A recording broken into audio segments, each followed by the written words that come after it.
बांटेंगे तो कटेंगे, एक रहेंगे तो नेक रहेंगे।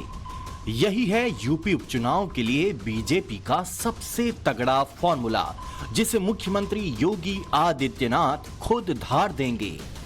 और राष्ट्र तब सशक्त होगा जब हम एक रहेंगे, नेक रहेंगे, तभी नेक रहेंगे। बटेंगे तो कटेंगे। आप देख रहे हैं ना, बांग्लादेश में देख रहे हो ना, तो वो गलतियां यहां नहीं होनी चाहिए। बटेंगे तो कटेंगे, एक रहेंगे तो नेक रहेंगे। शनिवार को मुख्यमंत्री योगी और यूपी बीजेपी के बड़े नेताओं की बैठक हुई। उपचुनाव के लिए मंथन हुआ और फिर निष्कर्ष निकला। बीजेपी 9 सीटों पर बंटेंगे तो कटेंगे नारे को आजमाएगी, जिसके लिए सीएम योगी ताबड़तोड़ 18 रैलियां करेंगे, यानी हर सीट पर 2 जनसभाएं। योगी की रैली से पहले बीजेपी के दूसरे मंत्री और नेता हिंदुत्व के इसी एजेंडे के जरिए माहौल बनाएंगे। इस फॉर्मूले ने हरियाणा में बड़ा असर डाला था। इसी का अपग्रेडेड वर्जन यूपी में नजर आएगा। उत्तर प्रदेश में जो विभाजनकारी ताकतें हैं, उनसे लड़ने के लिए एक रहना है। उत्तर प्रदेश में किसी भी तरह से उत्तर प्रदेश के विकास को जो लोग बाधा डालना चाहते हैं, जो उसमें ऐसे लोगों के मंसूबे को कामयाब नहीं होने देना है। इसलिए बटना नहीं है, एक रह के उत्तर प्रदेश के विकास को आगे बढ़ाना है। यूपी उपचुनाव के जरिए योगी नई लकीर खींचना चाहते हैं। माना जाता है कि इसी सोची समझी प्लानिंग के तहत उन्होंने हिंदुओं को एक करने के मकसद से बटेंगे तो कटेंगे वाले एजेंडे को नई धार दी। सूत्रों का दावा है कि बीजेपी के फायर ब्रांड हिंदुत्ववादी नेता योगी आदित्यनाथ ने यूं ही नई लाइन नहीं पकड़ी।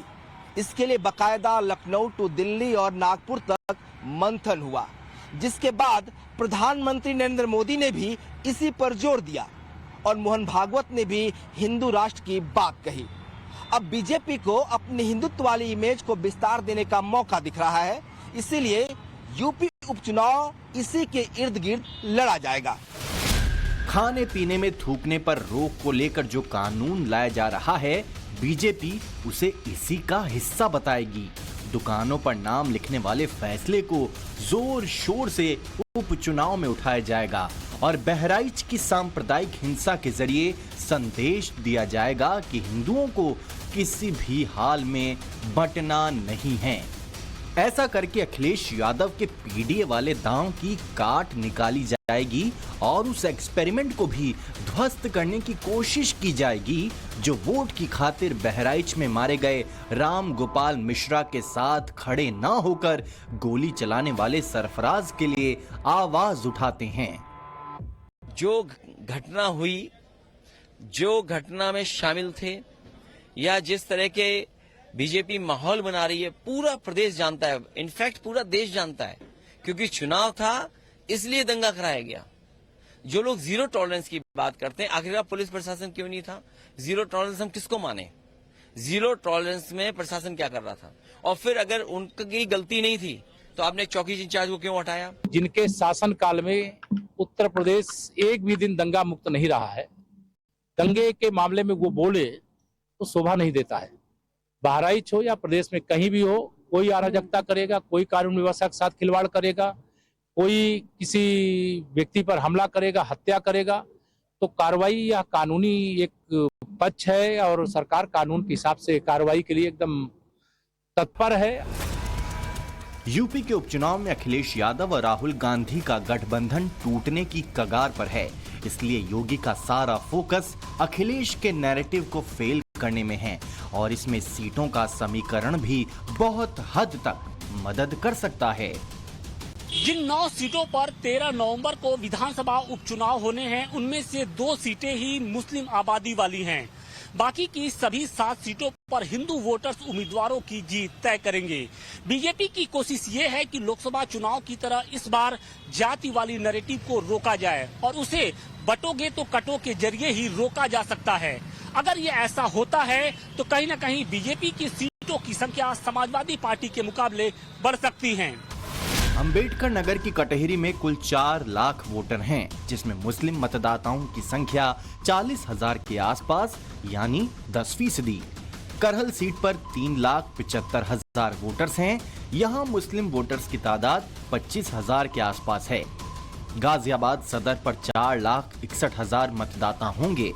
इनमें मुस्लिमों का आंकड़ा 75,000 है। अलीगढ़ की खैर सीट पर 4 लाख मतदाताओं में मुस्लिम 35,000 बताए जाते हैं। फूलपुर सीट पर 4,06,000 वोटर्स हैं, जिनमें मुस्लिम करीब 50,000 हैं। मझवा में 4 लाख मतदाता हैं। मुस्लिम वोटर्स की संख्या यहाँ 22,000 के करीब है। मीरापुर में 3.25 लाख मतदाता हैं। यहाँ मुस्लिम करीब 1,25,000 हैं।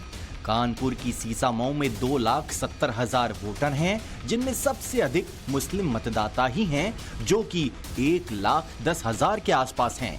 इसी तरह कुंदरकी में 3,91,000 वोटर्स हैं।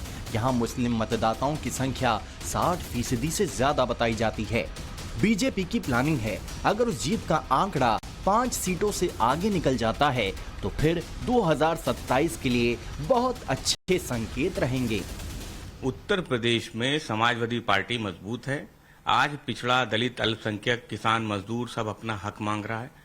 भारतीय जनता पार्टी की दूसरी बार उत्तर प्रदेश में सरकार है। जो वादे किए थे वो वादे पूरे नहीं हुए, इसलिए समाजवादी पार्टी को टेंशन नहीं है। टेंशन अब उनको है जिनकी संख्या कम हुई है, जिनकी ताकत कम हुई है। समाजवादी पार्टी, इंडिया गठबंधन की ताकत बढ़ी है, हमारी संख्या बढ़ी है, हमारा आत्मविश्वास बढ़ा है। 9 सीटों के लिए जल्द ही बीजेपी की लिस्ट आने वाली है।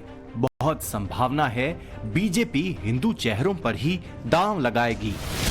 जिन नामों की सबसे ज्यादा बीजेपी के अंदर खाने चर्चा हो रही है, सूत्रों के मुताबिक उनमें फूलपुर से दीपक पटेल, मझवा से पूर्व विधायक सुचिस्मिता मौर्य, कटेरी से धर्मराज निषाद और सीसामऊ से राकेश सोनकर प्रबल दावेदार हैं। जबकि करहल से वीरेंद्र शाक्य और प्रेम सिंह शाक्य, गाजियाबाद से संजीव शर्मा और अशोक मोना और कुंदरकी से शैफाली सिंह और रामवीर सिंह के नाम चर्चा में हैं। खैर सीट पर सुरेंद्र दिलेर, भारत भारती और मुकेश सूर्यवंशी दावेदार हैं, जबकि मीरापुर सीट आरएलडी के खाते में जा सकती है। यानी बीजेपी के कैंडिडेट का नाम योगी की लाइन के मुताबिक हो सकते हैं। कोई ऐसी गलती मत कर देना कि जो आपस में बंटे। याद रखना, बटे तो कटे, ये कभी नहीं होने देना है। समाजवादी पार्टी ने अपने प्रत्याशी तय कर दिए हैं। आज नामांकन तेज प्रताप जी का था। मुझे पूरा भरोसा है करहल की जनता ऐतिहासिक वोटों से उन्हें जिताएगी। बीजेपी जाति के हिसाब से वोटरों पर फोकस करेगी, लेकिन उन्हें धर्म के सूत्र में बांधा जाएगा। योगी आदित्यनाथ ही यूपी उपचुनाव में बीजेपी के पोस्टर बॉय होंगे।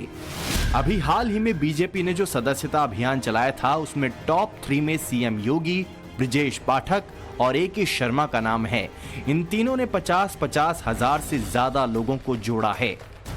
योगी चुनाव में भी इसी तरह की टॉप परफॉर्मेंस देना चाहते हैं और इसके लिए बंटेंगे तो कटेंगे वाला आइडिया उन्हें सबसे ज्यादा प्रभावी दिखता है।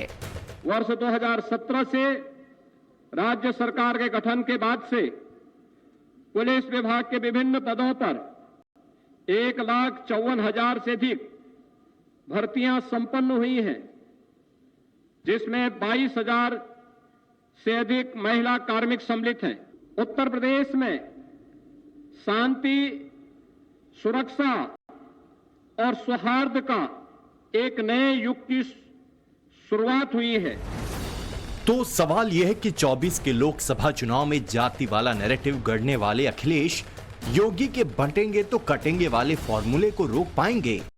तो इसे लेकर चर्चा ये भी चल रही है कि समाजवादी पार्टी ने उपचुनाव में परिवार को खुश करने के लिए टिकट दिए हैं और अयोध्या की जिस मिल्कीपुर को लेकर वो उत्साहित थे, वहां चुनाव की घोषणा का ऐलान अभी नहीं हुआ है।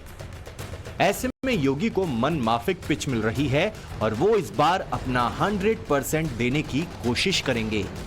लखनऊ से विनोद मिश्रा के